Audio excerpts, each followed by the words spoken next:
How did you get into the building performance industry?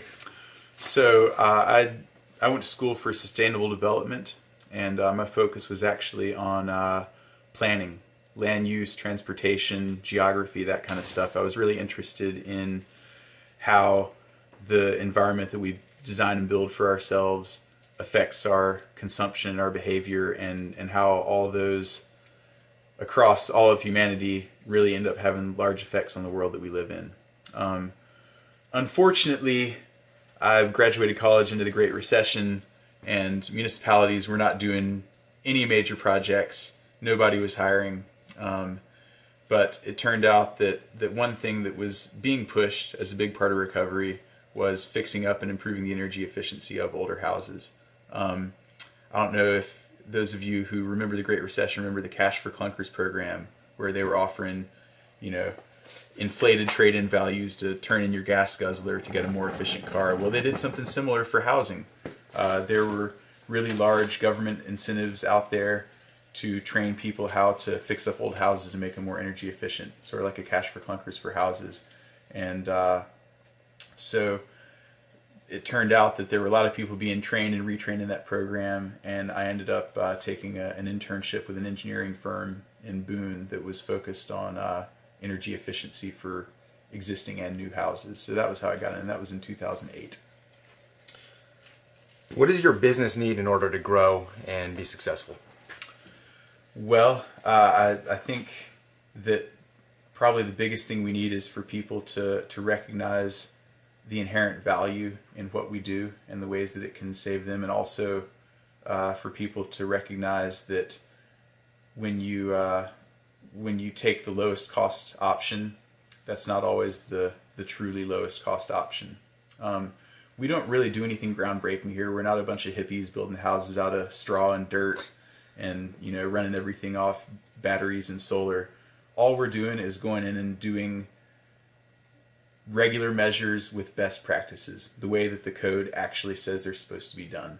The really unfortunate thing is that once you get out of the urban areas where there's just a whole ton of building going on, there's really, among building inspectors, there's not a great understanding of how these new energy codes work. And honestly, in rural areas, builders a lot of times are not actually meeting the code. And so that's the biggest thing that I struggle with, is when my competition comes in 30 or 40% cheaper because they're paying their help minimum wage and they don't have trained, skilled people that care on staff, and they're just trying to get in, put a product up, and get out. There's a lot more to it than that, and these trades that homeowners can't see when the house is done are typically the first thing that get cut and budgeted on to the bare minimum when a house is being built. So I think the biggest thing that would help me is the recognizing that lowest initial cost is not the best metric for choosing who does a job for you. What's the favorite thing? What is your favorite thing about your job? That's hard. I can tell you my least favorite thing about my job, which is all the work that I have to do sitting in front of a computer to make the stuff on the ground happen.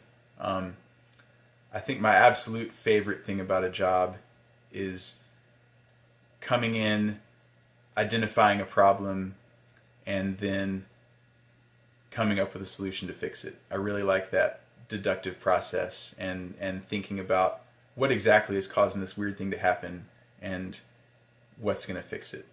The other thing that I like is just, and this is, I'd say that first thing I said pertains more to older houses. I love on new houses coming in and doing the work and then seeing the house be finished and knowing that I had a part in it, and then testing it and knowing that it performs really well. That's solid. Advice would you have for students or people brand new to the industry or thinking about joining the industry? My number one piece of advice would be if you're thinking about joining the industry in a technical capacity, say as an engineer or an architect, get out there and get in the trenches and actually do the work for a little while. That was the biggest weakness that I had in starting my career. I came into it at 22 and was basically doing technical work. And the funny thing is, as a technical person, I was also training actual laborers how to do their own jobs using best practices that I wasn't really that confident in myself. You know, I understood why, and I could read the diagrams, and I'd done it a little bit, but I didn't really have the solid foundation. And it's been an intentional move that I've had to make to take myself out of the technical sphere and into the practical sphere to learn the skills that really should have been the foundation for everything else that I was doing all along. So for students, my number one piece of advice would be, you know, find a part-time job or a summer job where you can actually get dirty and get your hands on the most basic and elemental parts of the job that are behind the designing that you eventually hope to do.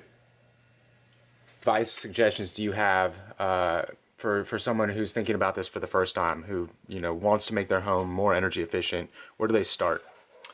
Talk to an expert. The real value in energy audits can cost a couple $100, $300, $400 sometimes, which is in line with what a home inspection costs when you purchase your house, or less than an appraisal typically. And those are important documents that help you make decisions. And the real value in an audit comes from the actions that you take as a result of undergoing that study, as well as the actions that you don't take. I cringe when someone calls me for an energy audit and tells me they just spent $10,000 on windows, because I could have probably saved them $7,000 and met their needs by doing some insulation instead. That's just an example. Windows are often a really important, positive thing to do, but that's just the classic thing, is when somebody's spent a lot of money doing the thing that's suboptimal. Member of NCBPA. I joined NCBPA, well, for several reasons. Number one, I carry a couple of industry certifications that require you to have essentially a babysitter to make sure that you're staying on your game and doing things properly. And NCBPA is my babysitter. They keep me certified at a very fair price, and they make sure that all the work that I turn out is quality. And that's really important. The other reason that I'm a member of NCBPA is that they do the work that I'm not good at. I'm a practical guy. I'm an implementation person. I can see a technical problem and I can solve it. I'm not a policy guy. I don't know that much about politics and policy, and I am maybe not very good at grasping the large, countrywide implications of this decision versus that decision. And I think NCBPA does a really good job of advocating for our industry in a fair way. And they basically shoulder the work that I'm not skilled to take care of, which is pushing our whole industry forward.